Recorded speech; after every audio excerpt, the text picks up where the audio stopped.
What is up, everybody? It's your boys, Gin and Juice, back at it again. And today, we're not opening up anything, my man. What? Wait, what's going on? We are not opening up anything. We're going to have a discussion. We got to talk. We got to talk, him and I, to you all. First, let's let the cat out of the bag, the elephant in the room.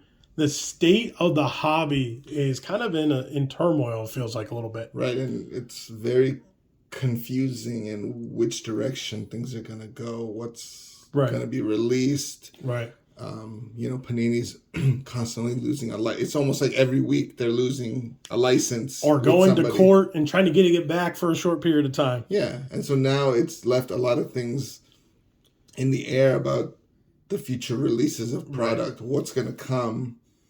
And so it's... Well, let's talk about football a little bit. When you look at the football brand, right now you only have Anthony Richardson is signed to Panini to sign autographs. That's even crazy. So that means your C.J. Strouds of the world, your Bryce Youngs of the world, you can't get their autos in this year's football products. And then if the product is like $500-$600...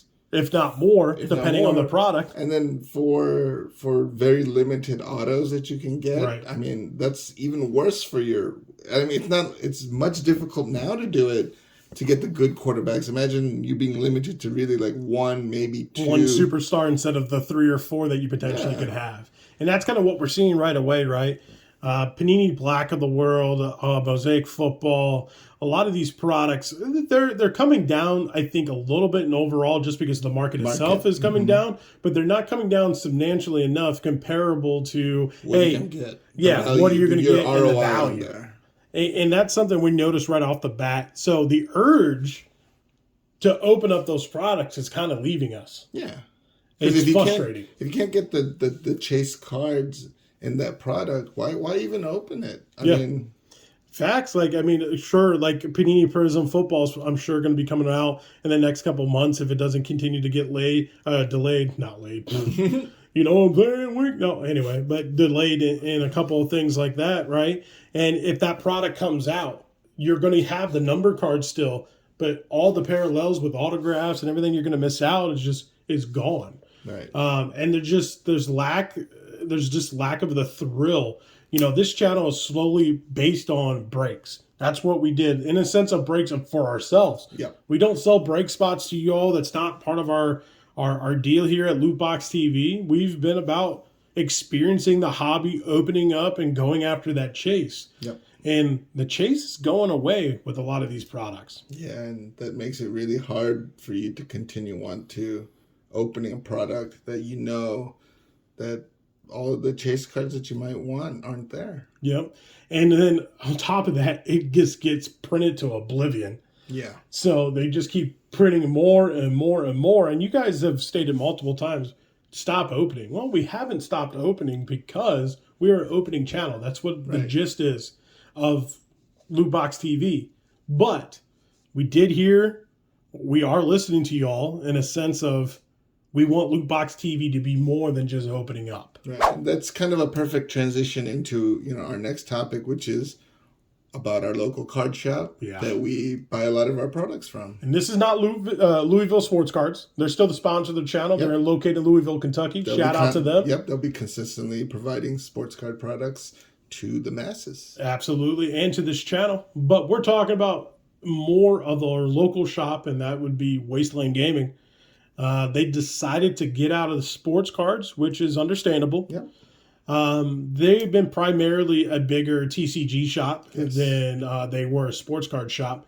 But the sports card shop for them, in the sense of getting product and allocation and starting up, that's a prime example of a sports card shop that kind of got it going around the COVID times and how difficult it is to actually get allocation these days. Yep. Quality of product in the sense of like bang for your buck. So when you're a card shop and you're purchasing these products from these distributors, you're only allotted a certain amount depending on how big you are and how much money you spend. Right. And then now with Fanatics and the Panini thing, now it's like, am I going to be guaranteed any products? What's going to happen? So it brings up a lot of risk factors, and which is kind of like, the thing of getting out is probably to, again, mitigate risk and the hobby is not thriving as much as it used to, just because obviously we are in kind of very hard economic times. And We are.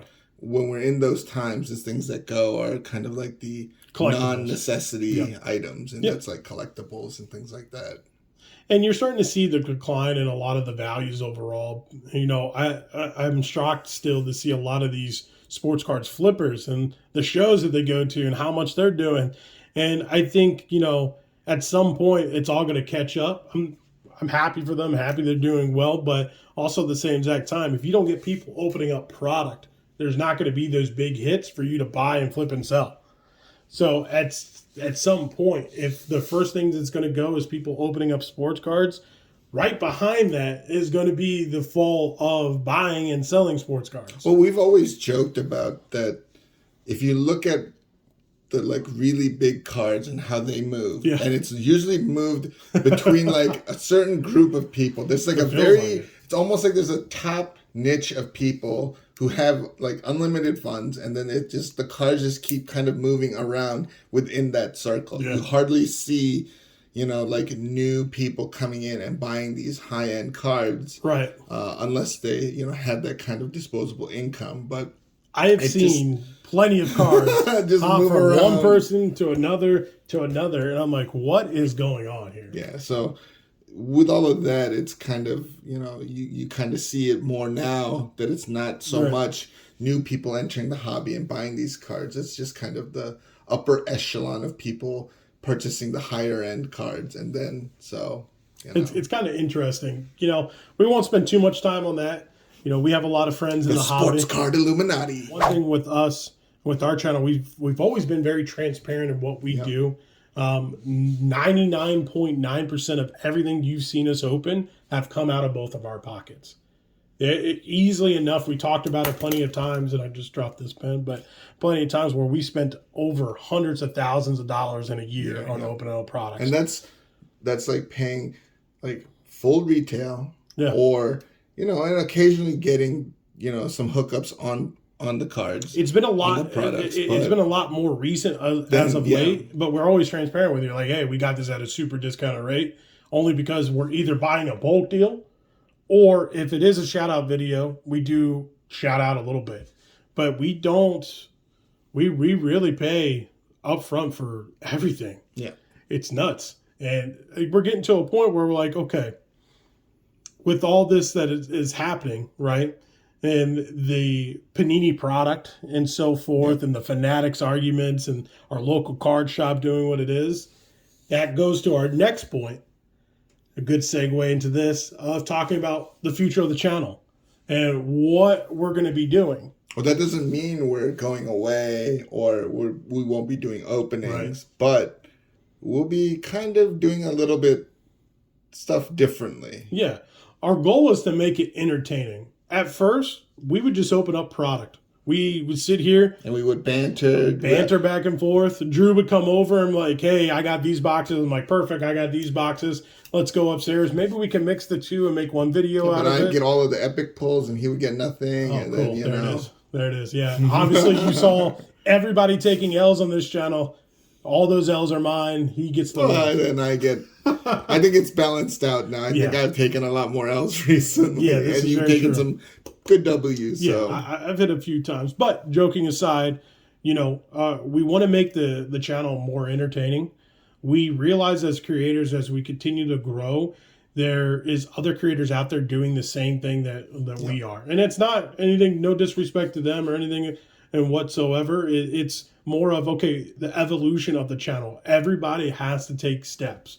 And when you break down, like I'm a big analytic guy. Yeah. And I look at people's, you know, bigger YouTubers, their channels, where they started. I look at all their videos and I've noticed some patterns that I would like for us to adapt and move on to. And that's, you know, focusing more on the viewer and their time that they're giving us, because it's very valuable. You guys taking the time out of your day and watch our videos is the biggest gift that you guys can give us. And if that's the case, we need to make it more entertaining. We need to do more than just opening here up and open cards. Right. And, with that, there's going to be some other things that are going to come up. We joked about it and talked about it before with the wheel and me have to buy a Dallas jersey to open up if I lose something. It's still going to be sports cards related. It's still going to be fun, but we're going to add a lot more cooler things. So that means with, videos, there might be maybe instead of 3-4 videos a week long form wise, there might be 2. Yeah. And, with that, we'll still produce the shorts. The feedback on the shorts has been phenomenal. The shorts have just been great. Yeah. Everybody loves them. We'll still do a short a day, but we're also going to be uploading some of this new content. And that's going to be around, hopefully, start next week. The good thing is we put ourselves in position to really focus and bring the noise, as I like to call it. And we're going to have a little fun, and we're going to make it happen. Yeah, so hopefully you guys can continue on with our journey. And, feedback is always welcome. If you find things that you find entertaining, let us know in the comments. If you don't like it, let us know too. I mean, we take any constructive criticism because we want to cater the channel and make it entertaining for you guys. Because like you said, you guys are giving us your time. So we want to make sure that we reciprocate that by creating the content that you guys want to see and the content that you guys like. Yeah. And there's still going to be some sprinkles of some of the old stuff that we have because I still got some PSA slabs coming back. So we'll do some PSA find some interesting reviews. Products to open. Yeah, for sure. But we hope we can bring the entertainment value up even more. Mm-hmm. And we hope it's everything you guys want. And again, we're super thankful for everybody that's watched us so far. We're close to 100K. So if you made it this far and you're not subscribed, please do subscribe. And maybe, hopefully this new content will push us over the edge. Because I know this last bit has been kind of a grind. It's been a grind. But we're hoping this change and this new breath of life will bring a lot more people into our space and to enjoy our content as much as you guys have since day one. 100%. And when you do it, just us two, and we're funding everything. We don't want anything from anybody else. Sometimes a little bit of grind. Yeah, but maybe we'll call Whatnot and they can give us $20,000-$30,000. Who knows? No, I'm just kidding. That'll never happen. All right, everybody. Until next time, deuces.